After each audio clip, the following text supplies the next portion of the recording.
Monday, we're flying casual. This is great. It's a great music. If you're not casually listening to the music, you don't know what's going on. Hey everyone, I'm James. This is Brock and Heidi. Executive producer Heidi's here. Brock, how you doing? I'm okay. I sound okay? Hey, you sound like you're in like a. You know what you sound like? You know that Taylor Swift song where in the middle of the song she starts talking and she sounds like she's in like a stall somewhere? That's how you sound. Perfect. She's a billionaire. She's a billionaire. Go with it. Go with it. Heidi, how you doing? I'm good. How are you? I'm great. I'm great. No, I'm actually in a stall. I just got an image of Taylor Swift on the toilet singing. She does that in the middle of one of her songs, and she's a billionaire, so I think Brock is onto something, frankly. Thanks, everybody, for joining us. We're flying casual today, which means we just talk about whatever we want to talk about.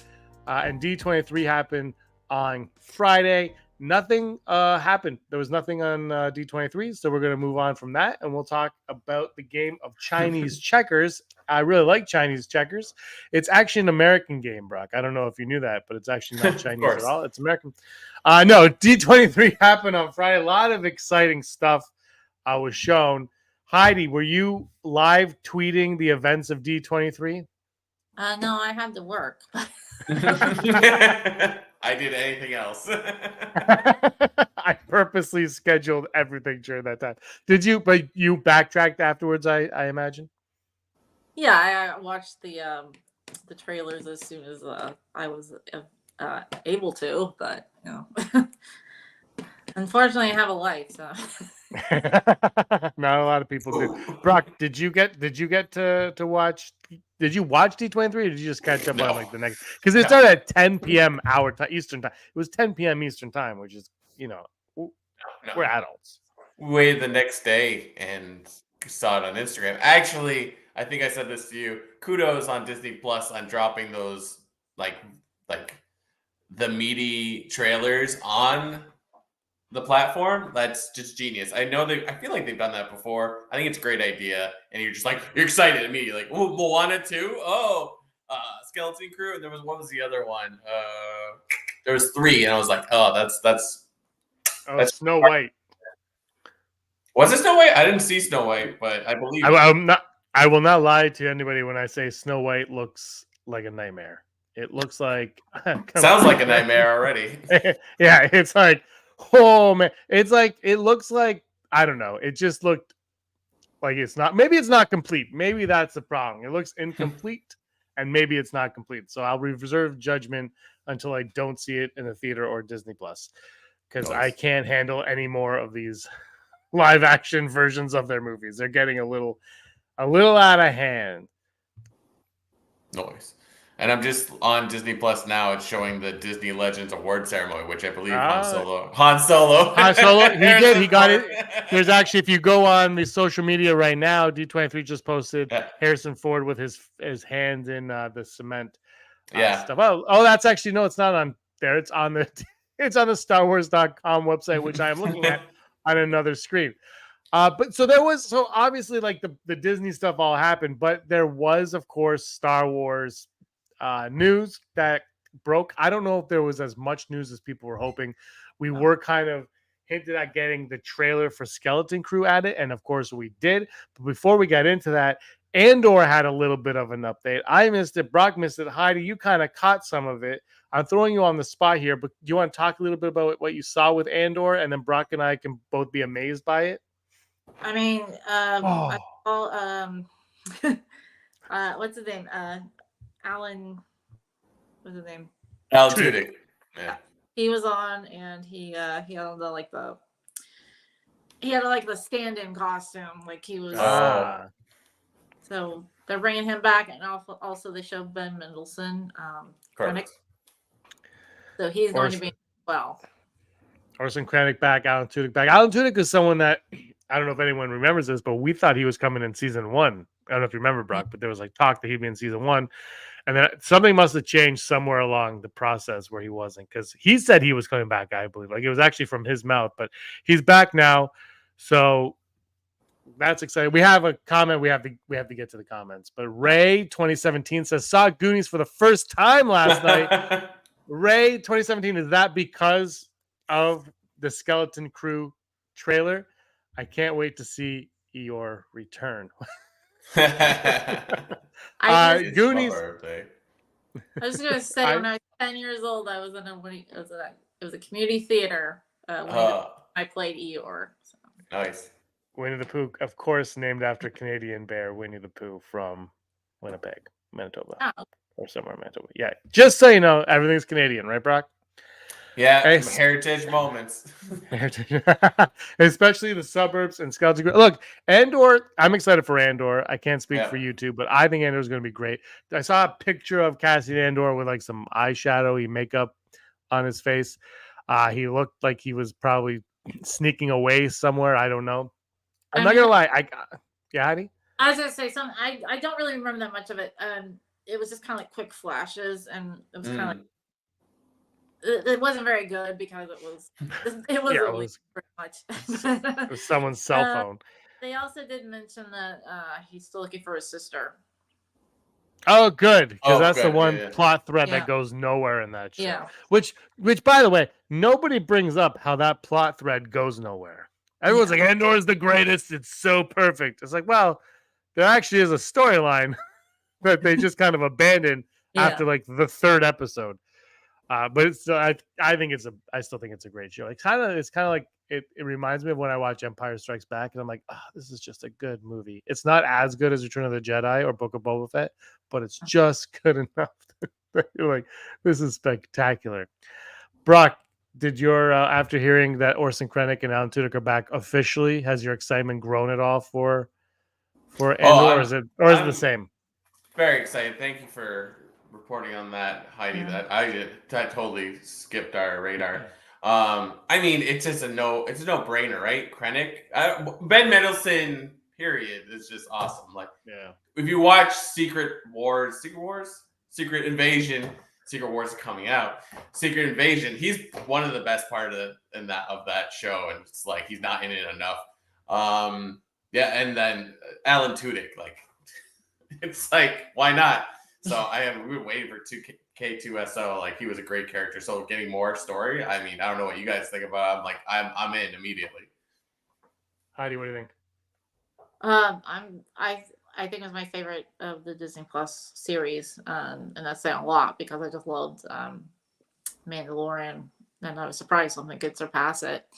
But yeah, I'm definitely looking forward to it. I want to see. I was feeling like when I went into Rogue One, I knew Rogue One was going to end right with them passing the plans to Leia. So I have a feeling, and I think I've heard that the ending of Andor will be right before the beginning of Rogue One. Nice. I love it. It's actually going to be Vader putting on his cape. That's how it's going to end. Vader putting on his cape. No, I'm sorry. Go ahead, Henry. I was going to say, I said this last week, but I'm kind of hoping like there's a cutscene, and it would, I know it took place after A New Hope, or in the middle of A New Hope, actually, long after Rogue One. Where you have Bail and Queen, I think Barra. I don't remember. I don't memorize people's names sometimes. Queen, what's her name? Barra. Organa. We'll just go with the Queen. Nice. Prince Consort, Queen, just sitting on their balcony and just holding each other. All of a sudden, you just see this shadow, and it just cuts black, and that's it. Hey, that would be the Heidi's going dark. I'm not a sadist. The end credit scene of Andor, everybody cries watching it. Sorry. Do you guys think they should have put Jar Jar on Alderaan? No. Good. That's the right answer. I mean, I don't. To me, Jar Jar doesn't belong in Andor or Rogue One. If you think about it, there weren't a lot of aliens in either. There were some, but not like another Star Wars. Yeah. It's mostly human characters. That's why I maintain the position of. I think there was a fake picture going around of Jar Jar in Rogue One. I wish he was on Yavin 4, and just kind of he doesn't even have to talk. He could just He can just be there. We have another comment now from Ron Prasek. Patreon Ron says, I hope Skeleton Crew is going to be good. What does it say that the only things that are generally like take place in either the Rogue One or Mandalorian eras? They have kind of hit gold on like that kind of time period, like in the OT. I'm curious about the Rey movie. That's still, I think that the sequel trilogy time period is remaining to be seen, and they haven't done anything with the prequels because, why would they? But Skeleton Crew, we'll talk about the trailer in a little bit, and Brock and I on our next podcast, full podcast episode, we're going to go and talk about it a lot more. But Skeleton Crew is one that I was looking forward to, and the trailer, I thought the trailer was phenomenal, like fantastic. I was like, oh yeah, it's exact. It's what it reminded me of is remember when Spider-Man Homecoming came out, and everyone's like, and they were like, it's like a John Hughes movie, and then you watch, you're like, that's not a John Hughes movie. That's like they're in high school. That's the only thing that's John Hughes about it. This was like, they were like, it's like the Amblin film of the '80s, and the trailer, I was like, oh yeah, it's 100% those movies from the '80s. Like it felt like it had all that feeling to it. I think the music helped, and I think the animatronic puppeteering, the Phil Tippett of it all was kind of like a big part in that feel. So I think, but Ron, I think, is right to that point. I think they've really they're batting very well right now in that era. Well, I mean, Rogue One and Andor, that's bringing up how we got into the original trilogy. And then The Mandalorian is more like what happened just after the original trilogy. That's kind of the connection I see there. I don't know if there's any other connections. I mean, how many shows don't connect to Skywalker Saga? Just The Acolyte? No. Well, The Acolyte does connect. They all like that's the thing with Star Wars. Is they all, but like that's the thing though. It connects just as much as like Andor. Like the like, same galaxy. Yeah, exactly. We're not talking about that. Well, I mean, this is. I'm sorry. No. This is the way I see it. If Star Wars, I'm just saying, if Star Wars is the Christian Bible, let's say, yeah, and Anakin is the Messiah, everything from the Book of Genesis to Book of Revelations all connect to that. So in a way, there are other stories, but they're eventually leading to this one person. So I think that's the way I look at it. And you can have different stories, but in reality, it's always going to, in some way, going to be part of the Skywalker saga. I think I should know this, but when does Skeleton Crew take place? It's Mandoverse. The pirate from season 3 is going to be one of the villains in it. The one that looks like the Muppet. Oh yes. Yeah. Cool. So we got a comment here from Vermont Mike, and this is the title of our show, so we should probably hold it, but we're not going to because comments are important to us. The ET suburb took me out of Star Wars, and what's funny is I saw this trailer once, and then Brock, you're like, "Oh, I loved it," and you mentioned the suburbs to me. Yeah, I think in a positive way, but I'll get to that. But I was like, suburbs. I got to rewatch it. I was half asleep when I saw it. So I went back and I watched it, and I was like, "Oh my god, the whole thing is in a suburb." But then it dawned on me. The show isn't about. It's not The Burbs, which is Tom Hanks' best movie. It's not The Burbs. And then I thought it has to be. So we get the New York City, the Toronto, the LA with Coruscant. We get the big city galaxy. So now we get the middle class planet galaxy.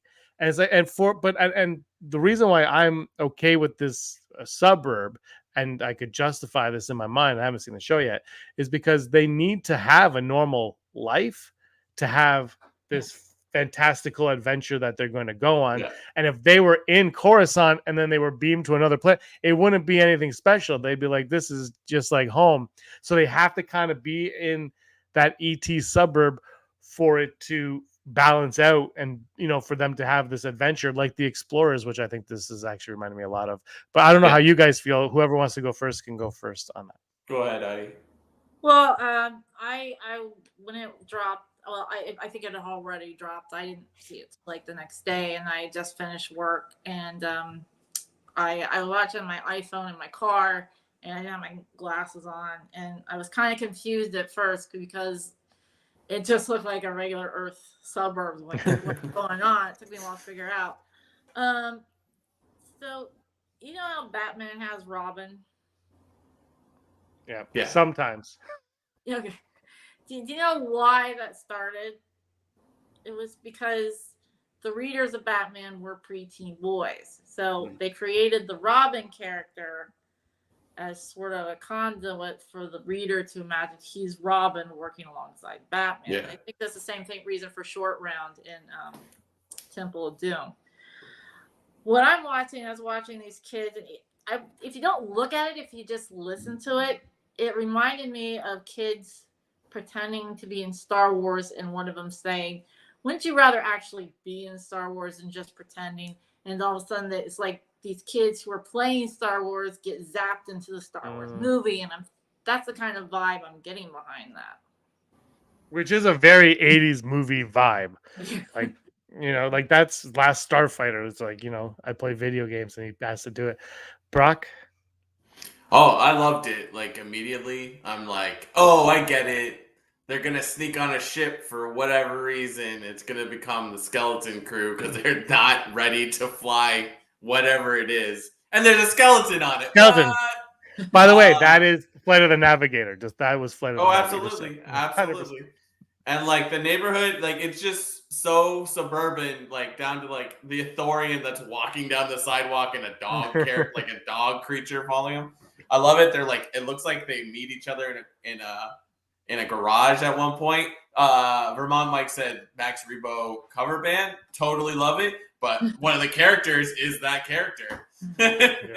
The young version of that. I was like, I like to watch everything with subtitles, so I was seeing names, and one of the names is just Neil, N-E-L, and I'm like, yeah, this is like, it's like my go-to is Goonies, but I agree with James. Is like it's the Explorers. It's like, so it's interesting, and I love the one time we see Jude Law in the trailer. He's like, you're a Jedi, and he's like, oops. Oh yeah, right now I'm kind of like, I'm almost wishing I didn't know he was a Jedi. Like, is that going to be like the twist at the end of the first episode or second episode where they're like, he's a Jedi, and then it ends, and we're like, but we knew that because we saw the trailer, and that leaked like a year ago. But yeah, I thought it was a great trailer. Goonies for sure. I think Goonies is it's the most popular movie of that era about kids, and that's the one that we all like gravitate to.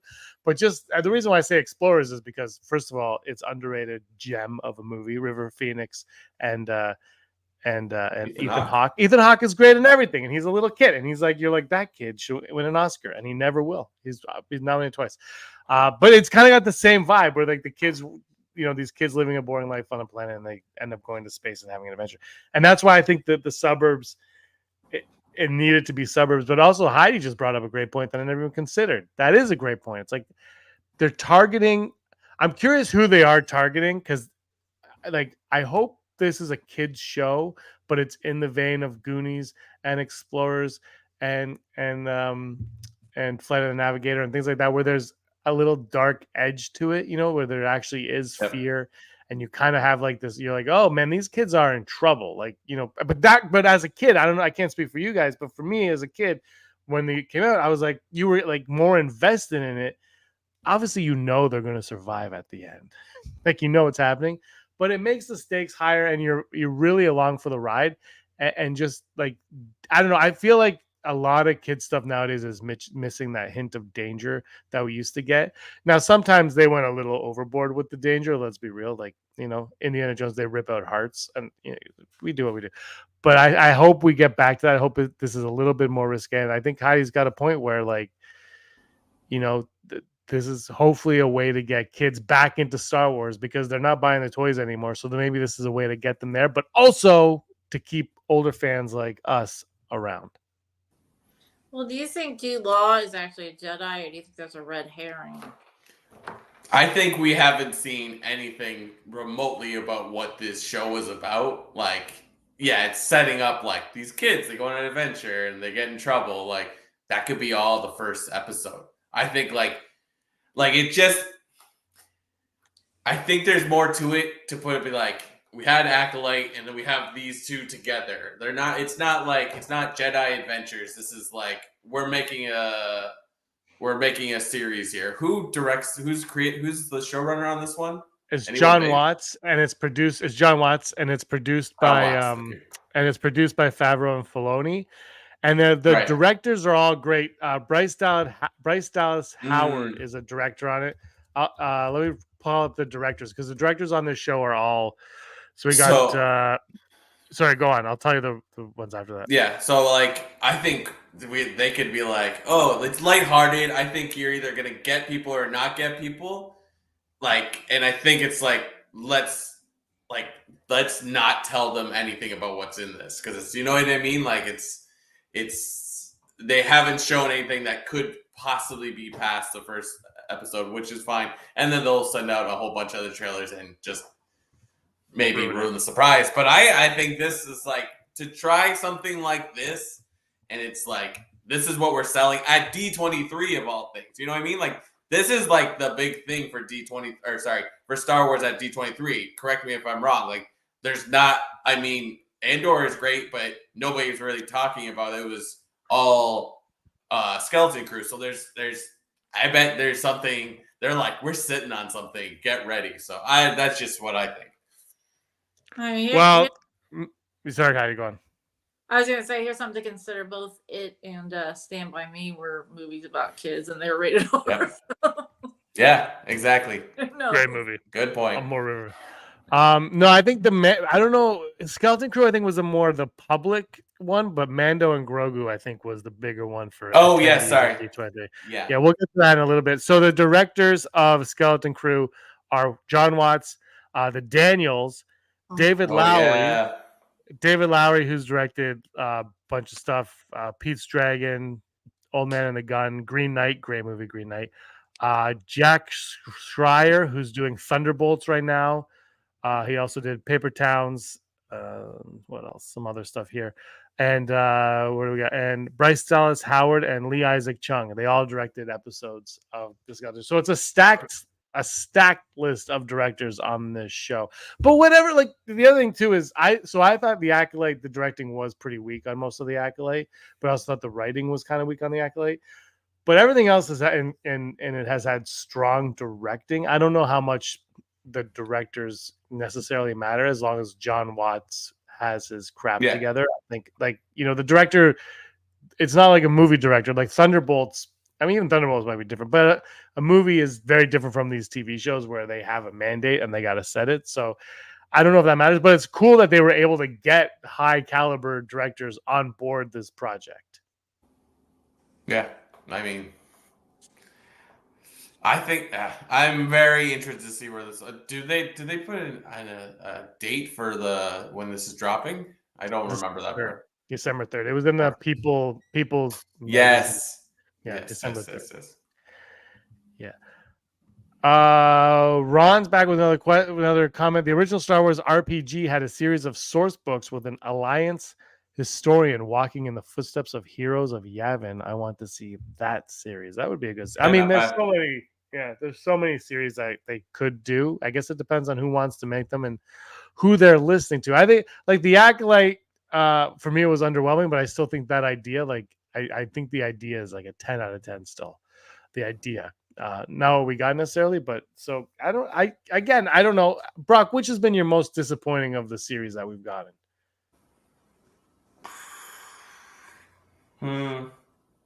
Obi-Wan, I guess. But that's it's just like there's good stuff in it. I just wasn't. Well, yeah. No, I'm just like, this isn't like we're not knocking them. I'm just like, there always has to be one that's like. So, Heidi, what about you? I would say Ahsoka. Yeah. And both of the stuff. Don't get me wrong. There was stuff I liked, but there was also stuff I didn't like.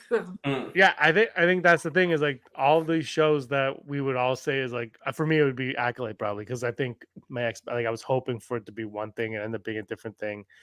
And I felt like it was all over the place.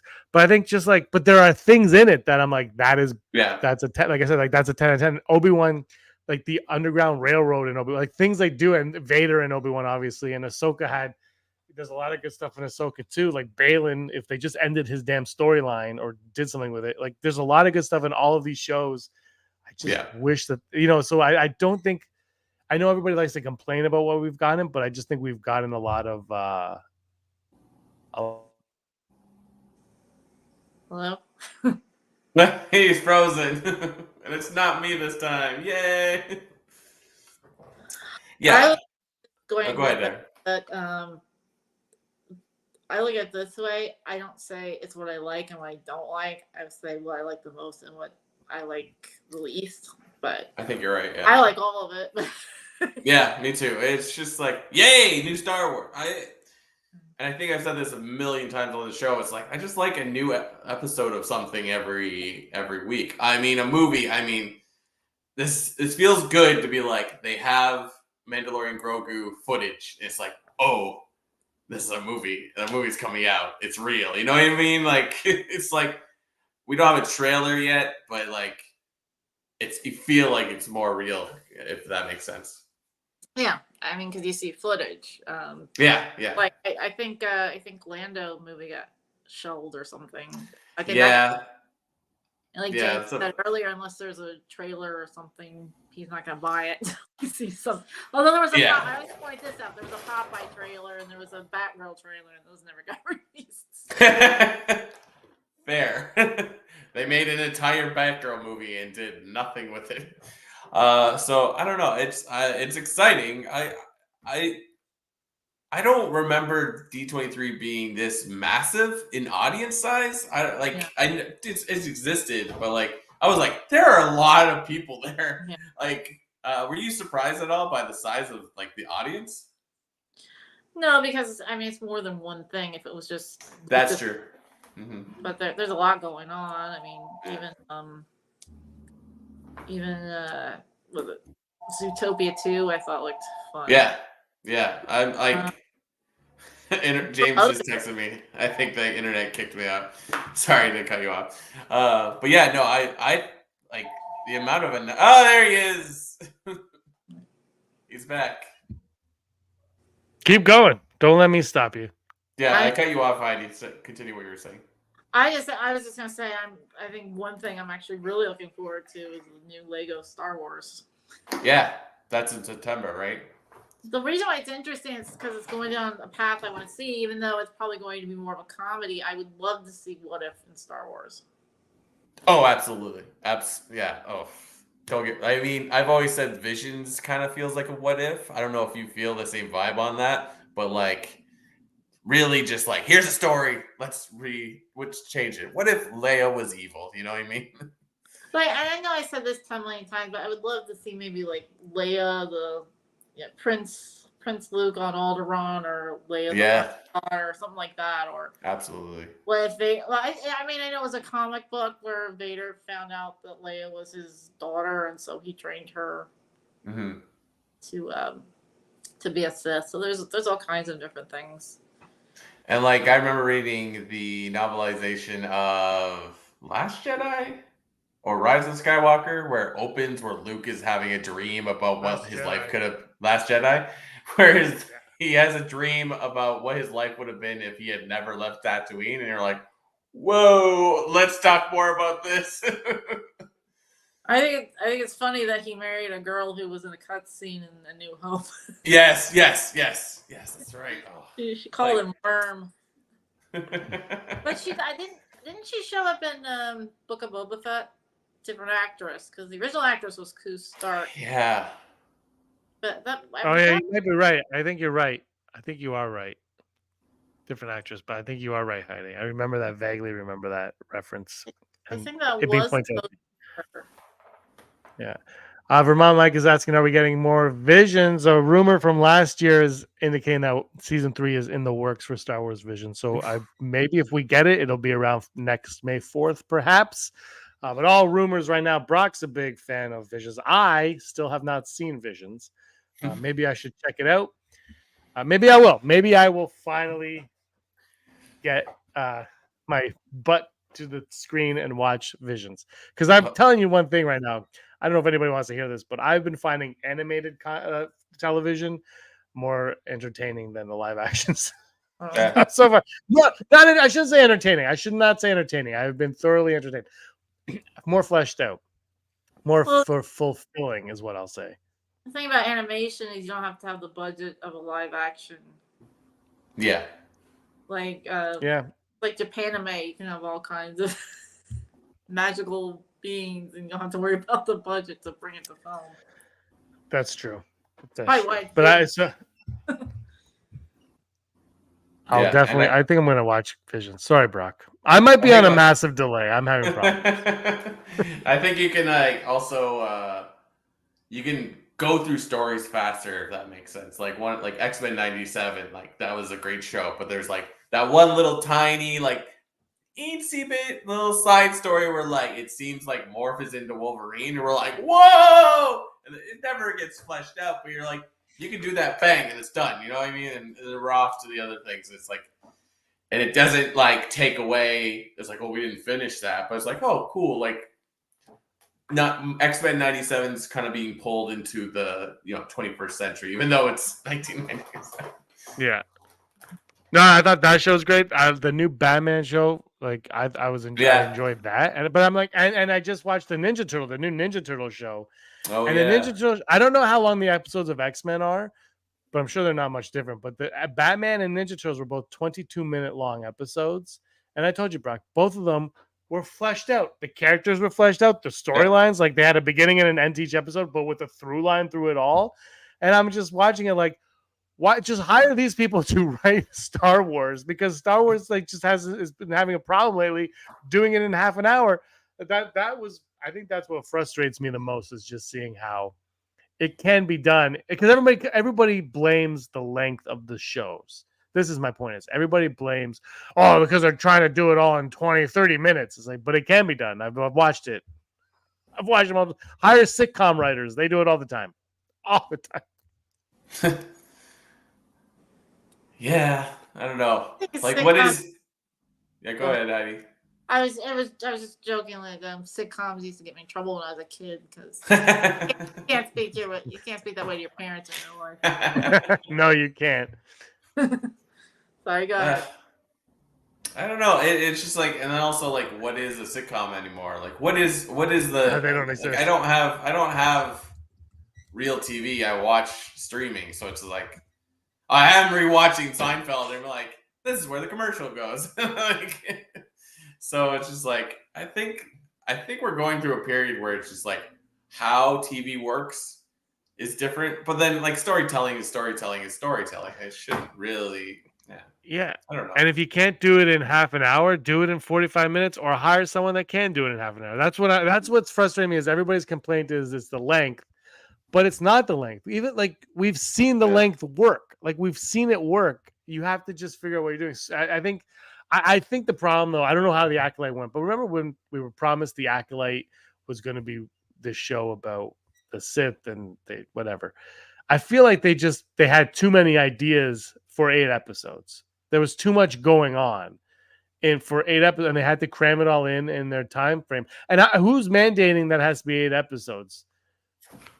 Right? Like, who's making that decision? Make it 12. Andor worked.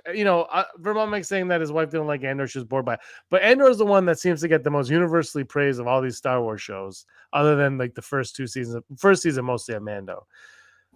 And it had 12 episodes. Like that's 4 more episodes to deal with to flesh out your story and characters. Maybe don't worry about 8, just do 12. And then guess what?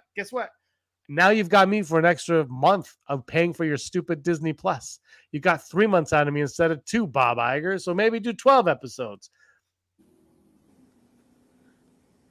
Well, I mean, that's the same problem I think the prequels and the sequels had. Is you cram too much into too little time, and I think both instances of the story was rushed. I think I've said this a million times, but apparently A New Hope was originally a mess. Oh yeah. And that George Lucas's ex-wife's the one who saved it through editing. So I mean, she still works. Yeah, and I think it was Brian De Palma said. What? He said what? Hello? Uh-oh. I'm freezing. I'm freezing.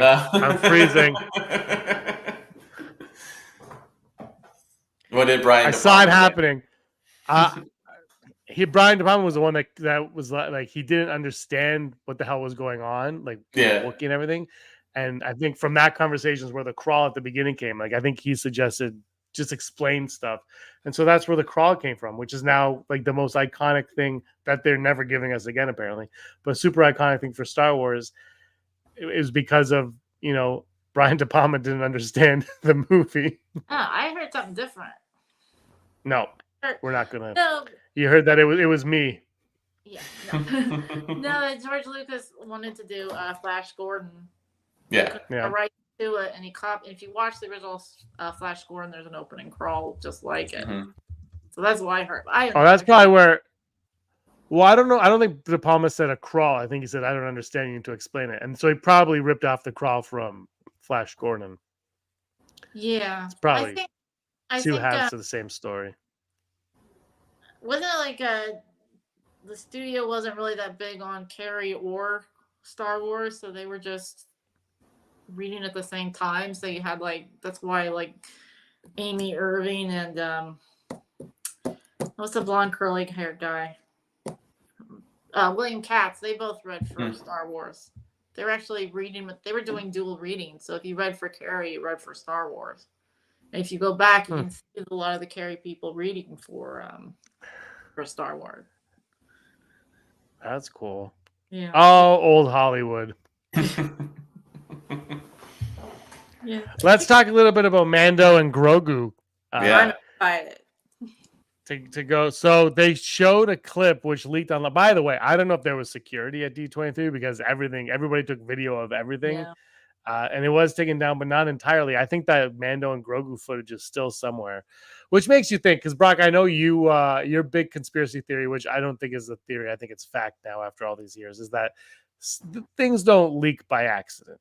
Yeah. Oh yeah. There is and I think that's even more well established now. But you were one of the pioneers of that belief way back in the old days of technology. But so this is out there. They showed like a mini trailer, which I don't even know how much they've shot of this. I know that they had like a shoot in like June. It's not coming out till May 2026. $120 million budget. Footage came. We don't have to talk about it in case people don't want to know the specifics, but we can also. If you don't want to hear specifics, we might get into it. I love the footage, but I've liked all 3 seasons of Mandalorian, and I like Mando. I like who doesn't like Baby Yoda, Grogu. So I was all in. I thought it was exciting. I thought it was fun stuff, and it was even better, Brock, to see the Babu Frick characters back. No squeezy. Yeah, that character's a home run every time it's there on screen. I always forget. And not Andalorians. And if Desi was here, she would know it immediately. But yeah, I love it. No, they're driving a mouse droid in the clip. You see a mouse droid like a mouse droid driving around, and you're seeing like Mando like beat up all these snow troopers, and then you see it looks like somebody's driving it, and then you see a scene with the 2 Boba Frick aliens with Baby Yoda, and Baby Yoda is screaming because he's having a good time. So I kind of get the feeling that they were driving around in one of the mouse droids. You mentioned that before we started this live show, and I want that to happen so badly. Put them in a mouse droid. I love seeing AT-ATs. And what was Mando on? Like an AT-ST or like a mini? What are those called? The mini ones. A mini AT-ST. I don't know what it's called either. There's too many. It's probably like an MT-242T. I don't know, but that looked awesome. It looks like so much fun. Obviously, there wasn't real dialogue scenes going on, but Heidi, Brock, Zeb is back. And they started with Zeb. The Razor Crest is back. Yeah. Does that make you mad, Brock? No, I love it. I'm in. How does it come back? People are fuming that it's back, and I mean it's a ship, and it was like a clone trooper ship, wasn't it? Like repurposed clone trooper. So I'm sure he could have just made another one. He probably got what's her name to do another one? Pelimoto to make it. Yeah, just make another one, and they're good to go. Why not? I don't see why it's that complicated. They've disassembled C-3PO so many times. It's just like the X Mansion. They blow it up and they'll build it again. Like, come on. Yeah, For me, it's better to have the ship come back than be stabbed with a lightsaber and barely be injured. That's all I'm saying. If I had one or the other, it's a ship. I'm with you, Brock. I'm fine with it. Heidi, what are your thoughts on that? I think people are mad because people bought the Razor Crest and then it got blown up. Got the Naboo Starfighter, so then they went out and got the Naboo Starfighter, and now the Razor Crest is back. I love the Naboo Starfighter. Like Brock, no, that's like one of my favorites. I was so excited. So now I'm actually kind of pissed off that it's gone. So screw you, Disney. You ruined Star Wars on my childhood. I wonder if they could store it on the Razor Crest. Maybe that's what the new version of it has it somewhere. And Grogu is the pilot. It's the pilot. Wouldn't that be awesome? I'd be all in. I'm all in this movie anyway. He screws in the ball on like his joystick. That's how the movie starts. He holds the ball up. It's like an emotional scene. You know, it is time. Light speed. Grogu. To be fair, we don't actually see Mando flying it. We see Zeb flying it. So maybe it's not Mando's. Maybe it's Zeb's.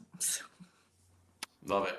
I love it. Yeah, I mean, yeah. Again, like that is just a generic ship for the time period. Like they had a bunch of those ships that were probably docked in like some bay, like a you know, it was probably impounded or something like that. And they're like, yeah, repurpose this thing. And Pelimoto's like, I'm on it. And then we get to see the droids again, her droids, the pit droids again. I'm on R5 coming back. This has the makings of being probably, and I don't want to sound biased here, the greatest Star Wars movie of all time. I think all those things I just mentioned appear, it is number one on our ranking show that year because it has, you got Baby Yoda, Babu Fricks, R5, pit droids, N1, the Razor Crest, Mandalorian, Darksaber, Black Saber. What's it called?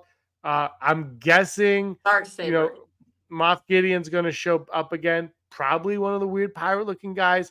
IG-11, maybe Hondo. Quill in a flashback. Hondo is actually the main character. You're joking, but you made a really good point. Once this movie comes out, we will now have Grogu on our rating Star Wars charts. Like that is interesting. That is very interesting to me. It's good for yourself. Do you know I do have faith in this movie.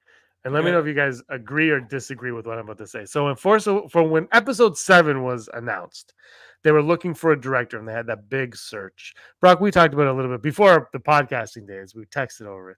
And one of the names on the list was Jon Favreau. That was one of the names that did it. And he didn't end up doing it. Obviously, it was J.J. Abrams. But Jon Favreau then did The Mandalorian. He loves Star Wars.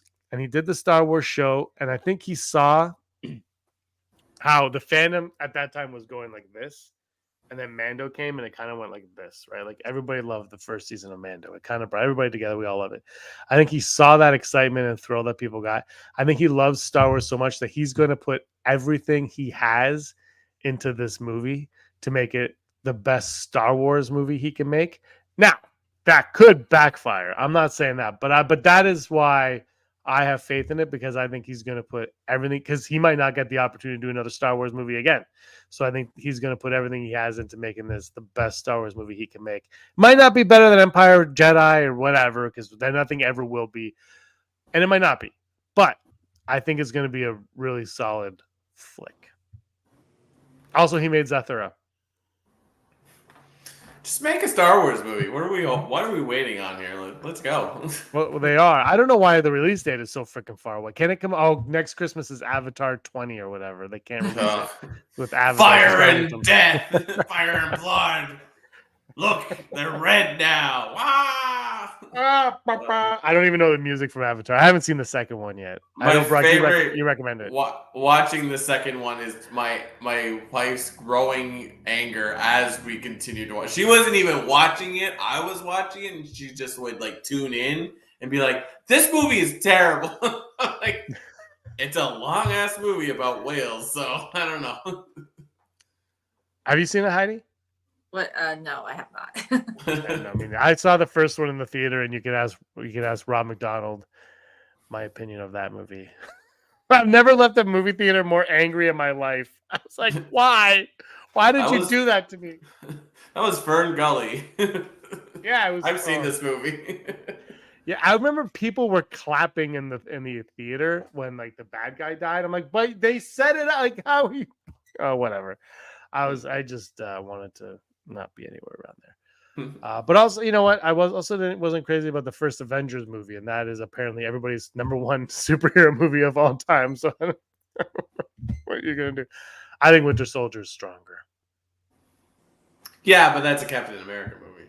And I don't even like Captain America, and I'm saying I think Winter Soldier blew my mind.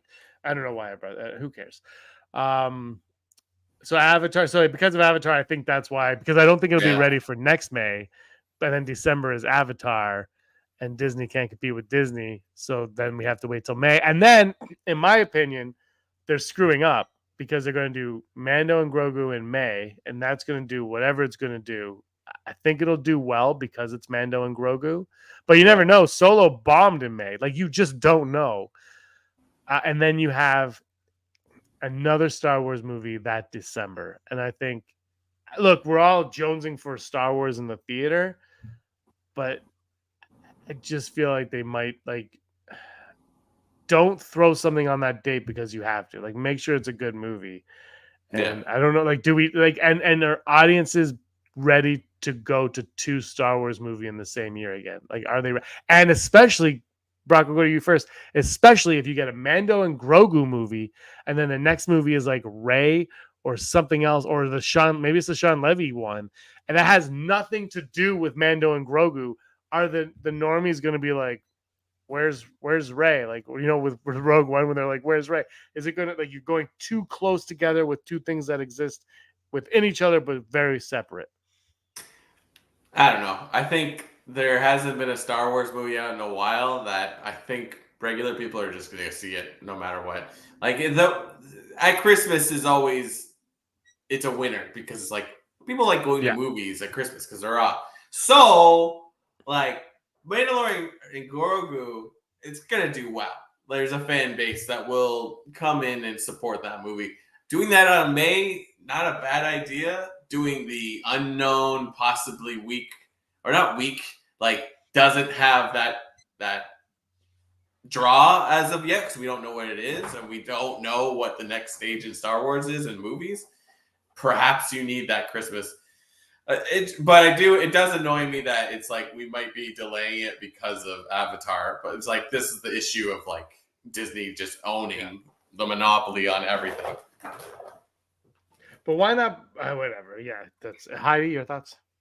My fear is that you could release the most amazing Star Wars movie ever made, and it's going to have so much backlash because it's Star Wars. Nobody's going to get a chance. I mean, not that Solo was the greatest movie of all time. It was a fun movie, but had it not had the backlash of The Last Jedi, I think it would have done a lot better. And it did what I'm afraid is going to happen to Acolyte, which is it left us an open ending with no answers. Yeah, it better not. If you're making a Mando Grogu movie, it better, or both of those movies better end. I think I think Disney made a mistake releasing. I've said this before, releasing Solo in May, because they had Solo flop in May, but then they didn't move it to December because they had Mary Poppins in December, and I think they would have been better off had they swapped those two, because The Last Jedi was so divisive with fans that I think they needed more breathing room between movies than the 5 months. I remember the trailer wasn't released till the Super Bowl, which I don't think is an issue. Honestly, I thought the Deadpool trailer, which was great, that released at the Super Bowl, was 200 years too early for that movie. Like, it was in February. The movie came out at the end of July. I think that movie made $1 billion. It was going to make $1 billion with or without that Super Bowl commercial. And it's exciting to have it, don't get me wrong. But it's just, I am old and I'm an old man yelling at the clouds. That I just don't, like, people were going to see that movie. They're going to see Mando and Grogu. But I think Solo would have been better off in December, Mary Poppins in May. But I think recasting, obviously you have to, but having Alden Ehrenreich as Han Solo, I think hurt it also a little bit, because people are like, that's not Han. And a lot, as we all think it was good or whatever, but I do think ultimately that hurt it. Like, my sister, she she loves the Han Solo character. I mean, to the point where she cried during Empire Strikes Back, where it got frozen. She cried during Force Awakens when he got stabbed to death. But I showed her, like, we sat down. I showed her like 15 minutes of Solo, and she's like, I can't watch this. This is stupid. So, okay. So she didn't like it. I enjoyed it. I don't go in to see Shakespeare. I go in just to have a good time. So Yeah. Yeah, exactly. Yeah, I don't know.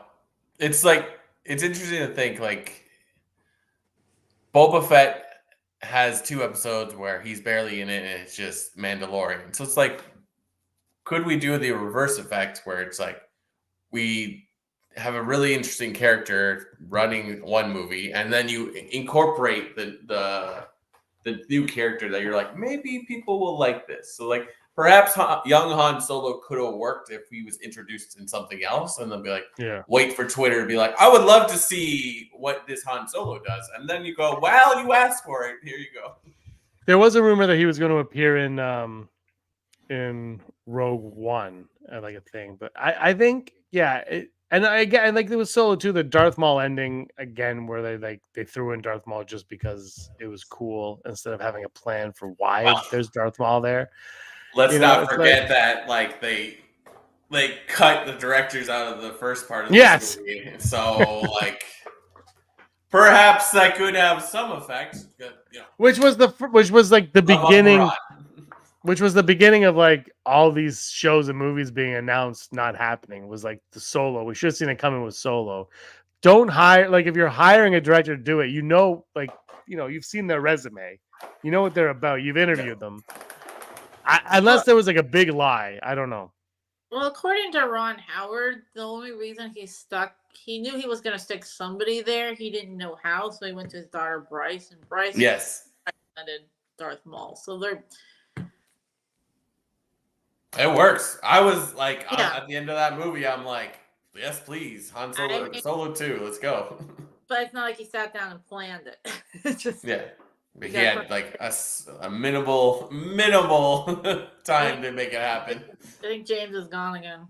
He's gone. That's fine. But like, yeah. So I don't know. I like Alden Ehrenreich as Han Solo. I thought it's just like. Did we need a Solo movie? I am not entirely sure if we did, but I'm glad it exists. I don't know. So I enjoyed it. I think he was originally going to be in Revenge of the Sith. He was going to be on Kashyyyk and be like 10 years. Yes. But that was cut too. Oh man. That would. Yeah. Well, I don't know. I'm excited for Star Wars movies. So like. Let's do it. I mean, it's 2026. We've got like a year and a half still, right? Yeah.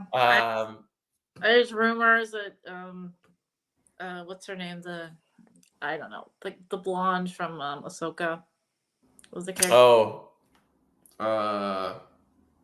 Yeah. What's her name? Oh gosh. I don't remember. Well, Balin's like apprentice. Yeah. There's rumors that they're slowly turning her into Mara Jade.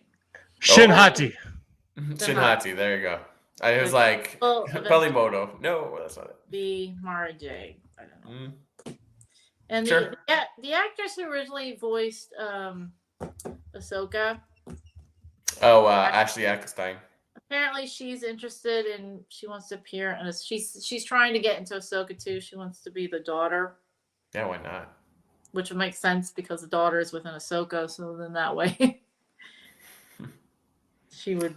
That's how they're both part of Ahsoka, I guess. Yeah. I'm in. Let's do it. It'd be cool to have her in there and kind of appreciate that. Well, I am back. The mother who's evil or something. There was a mother along with the father and the daughter, but she was like evil. Oh, interesting. I didn't read the EU at all. I wasn't into it because to me it wasn't real. But apparently what they took it from, there was also a mother who was, but it's kind of weird. Like she doesn't really fit in the family that much because she's just a completely different evil entity. But there was also about her. I'm not. I think it was on the Thrawn trilogy, but I'm not an expert on it at all. I just get it through what I see on YouTube. So.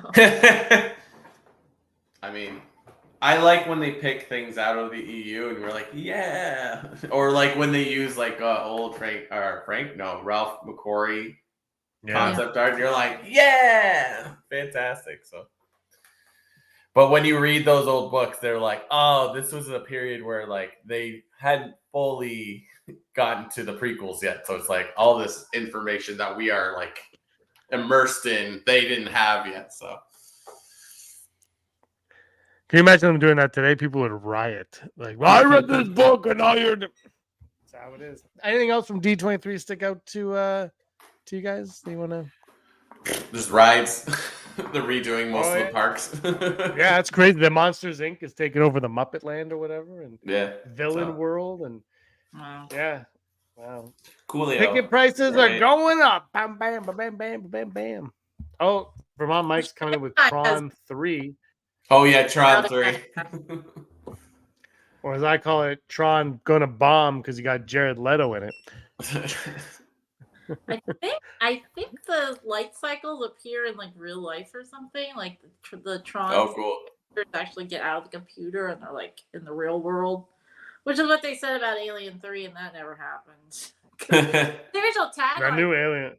The original tagline to Alien 3 was on Earth, everyone can hear you scream. So that's right. They but at the time the film came out, they like totally dumped that. And... Like no, it's prison. The new Alien movie looks awesome. Looks really good. I don't know if it is good. Yeah, it looks like a return to the original. Yeah, it might be too scary for me because I'm a chicken poop, and I get scared very easily. And so we'll see. I'm going to see it eventually. I'm going to see Twisters first, though. Twisters 2, the second Twisters. Yeah. Aaron's a big fan of the first Twister. Like, I didn't know anybody that was, but she loves that and Willow and Love and Basketball. Those are those are like her movie. I'm like, what the? Yeah, she's like, we got to watch Willow and then Love and Basketball. I'm like, what is happening here? But yeah, Alien looks great. Anyway, Star Wars Skeleton Crew for me. Yep. I think it's going to be something that I think my honest opinion of it right now, based on one trailer and a couple stills, is that this will be a movie that people are going to be like, it's for kids, or a show that's for kids. Then they're going to watch it, and I think this is going to be something that is going to be. And I could be very wrong about this, but we won't watch this tape back. I think it's going to be very well received, and I don't think it's going to be the best, but I think it's going to be enjoyable. And I think the majority of people are going to be on board with it and just be like, that was fun. Yeah, I agree. I mean, I'm looking for. I think the trailer looked more promising than I was originally thinking. I was like 13 when Caravan of Courage came out, so I didn't see either of those movies because they wasn't something I was interested in. Yeah. This looks better than those. And I love Ewoks. All right, we will wrap it up. Heidi, show us your books. Yeah. Oh, yeah. Go get them. Yeah. Amazon. I'm like, Bezos, your money. Trying to find a computer. It's so weird. I don't know where the camera is. I don't know how to. No, it's good. We saw both. It's like the people were there. Your cover characters. Well, that's fantastic. Oh. Get those on Amazon. You're under Ann Dryden and Heidi Fetter. You can look at both of your names for your books. Yes. So look at them all. Order them all. Same day shipping if you're in like real places. Now where I am, I have to wait too. But if you're in a real place, like don't they have drones? Aren't drones flying it to you guys? Isn't that how it works now? Amazon? Yeah, sure. I'm delivering for Amazon. I don't know what you're talking about. I remember when I lived in Mississauga, there was talks that drones were going to start delivering packages to your house, and I was like, "All right, let's do it." We're still not there yet, though. We're still not there. A friend of mine at work doesn't like that because he remembers when he was 14 years old, and if he'd seen something like that flying around, he probably would throw rocks at it. So he doesn't want his package to come like that. 13-year-old kid is going to run around. Yeah. Yes, Veronica, she does have. But Heidi, what are the names of your books? Tell the names of your books. Well, this one is called His Enchanted Swan. Sort of kind of retelling. It's like a modern retelling of Swan Lake. Noise. Actually taking place during a Swan Lake ballet. And this one is the Ghost of Windworth Manor. I don't have the other two with me. One is Bride of the Dragon King, and another one is Neither Heaven Nor Hell. Nice. So yeah, they're there. And also, please. Moose deliver packages to Vermont, Mike. The Moose deliver the packages. Brock has my book. I signed it for him. I have a copy upstairs. Yeah. I have your copy upstairs. There's a character named Henry. That's all you need to know. All right, Brock, anything you want to add? No. Go see Kingdom of the Planet of the Apes. It's on Disney Plus. You already have Disney Plus. Just watch it. Fantastic movie. And he waited 5 years or 6 years between movies to get it. So I was like, yeah. Star Wars should do that. Those apes can really act in it. So. It is perplexing to me how engaging I find talking apes. Like they don't miss. They don't miss. Those movies are like always a hit. Even like the weak ones, you're like, that was still better than that was still really good. Like, yeah, I really like that. That one, like, I watched that with Aaron. I felt like I was cheating on you, Brock. I watched it with Aaron, and I was like, why is this movie so good? I say this every time I watch these movies. I'm like, why is this so good? Because I'm always like, oh, it's gonna be fine. And then you watch it, like, why is this so good? And it's maybe the humans and the apes will be friends in this one. I think it's gonna happen. Always I know this is like. I think the original, like the final one of the original 5. Yeah. I thought it had a happy ending. Everybody told me it had a sad ending. So. God, how does it end? That's the one they're in. The statue of Caesar crying. Yeah. And I thought it was saying there's finally peace, but it was saying no, that there will never be peace no matter how hard you try. Yeah, I think that's.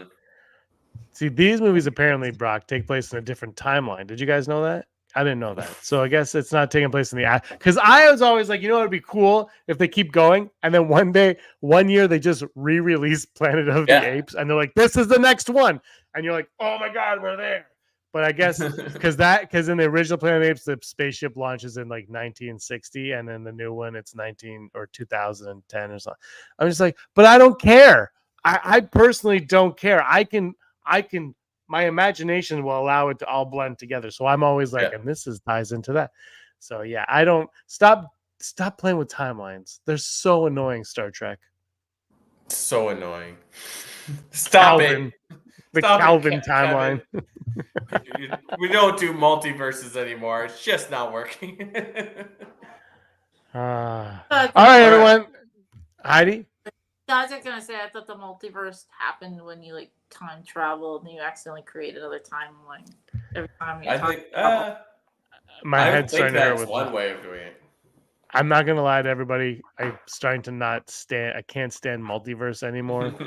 In comics is different, right? But in movies, I'm like, it works for Deadpool and Wolverine. Don't get me wrong, but Deadpool is like a different beast altogether in movies, right? Yeah.